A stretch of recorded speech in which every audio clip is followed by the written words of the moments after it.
hele volk het nader gekom na hom en hy het die altaar van die Here herstel wat afgebreek was. Dag 7 en vergewe ons ons skulde. Kom ons speel wegkruipertjie. Kenny was opgewonde. Dit klink na pret, het Katie gesê. Sy het tot 20 getel, terwyl Kenny gehardloop en gaan wegkruip het. Katie het hom gekry waar hy onder mamma en pappa se bed weggekruip het. Sy was so opgewonde dat sy op die bed gespring het. "Hoi Katie," het Kenny gefrons. "Pappa het vir ons gesê om nie op die bed te spring nie. Dit het aan ons grootouers behoort, onthou." "Maar dit is soveel pret," het Katie gekla. Kenny het op die bed gespring. Hulle het gelag en saam gespring. Skielik was daar 'n harde gekraak geluid en die bed het in die middel in mekaar gesak. "O nee, Katie, wat gaan ons nou doen?" Katie was bang. "Kom ons kruip weg." Hulle het onder Kenny se bed ingekruip. "Katie, Kenny, ek is by die huis, waar is julle?"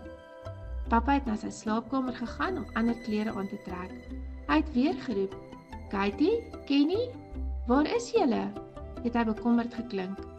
Pappa het in hulle kamer ingekom. Hy het Katie se tonus gesien uitsteek. "Katie en Kenny," het hy vriendelik gesê, "sê asseblief vir my wat met ons bed gebeur het." Pappa se stem was so vriendelik. Katie het uitgekruip. 'n traan het teen haar wang afgerol. "Ek is jammer, pappa," het sy gesnyf. "Ons het wegkruipertjie gespeel. Ons het so opgewonde geraak en op julle bed gespring. Ons het nie geweet dit sou breek nie." "Kom hier," het pappa met 'n vriendelike glimlag gesê. "Dankie dat jy eerlik is, Katie. Ek is jammer dat jy ongehoorsaam was. Ek wil nie hê dat jy bang moet wees om my te vertel wanneer iets verkeerd gegaan het nie. Ons sal julle altyd vergewe. Kom en help my om die bed reg te maak. Ek sal my gereedskap gaan haal." Daardie aand het die tweeling op pappa se skoot geklim. "Julle weet, ons Vader in die hemel is altyd gereed om ons te vergewe wanneer ons ongehoorsaam is aan hom," het pappa verduidelik. Hy wil nie hê dat ons moet hardloop en wegkruip nie. Hy wil hê dat ons aan hom toe moet kom en voel dat ons vergewe is en liefgehê word. Ons kan altyd vir hom sê wat ons verkeerd gedoen het en vra vir vergifnis. Hy is meer as gelukkig om al ons foute vir ewig weg te vee. "Dis wonderlik," het Kenny gesê. "Ek is bly ons Vader in die hemel is so vriendelik en vergewensgesind."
Hello, girls and boys.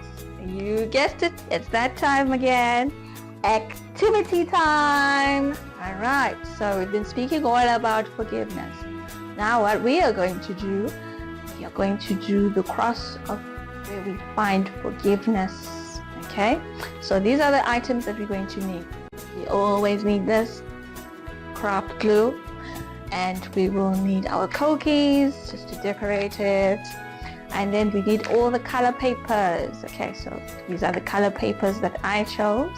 Okay, red, green, blue, orange, so yellow. So these are my rainbow colors. I'm just going to show you how it's done.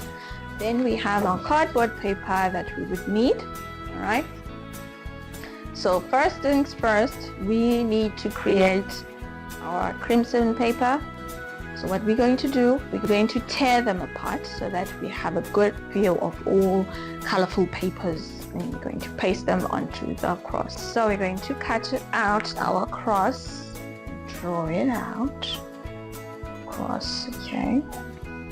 Let's draw out the cross. So then we're going to have to cut out our cross. And once you cut out your cross, okay, cut it out like that.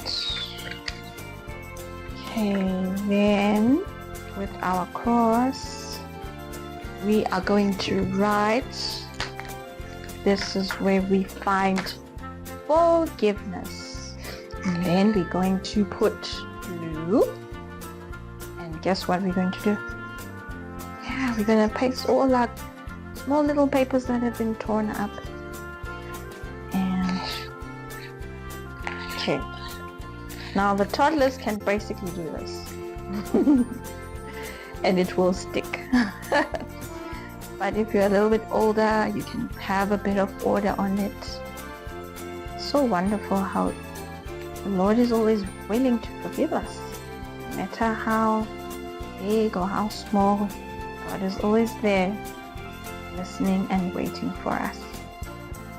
So these are the broken pieces of our lives. And we'll put it all back together like that.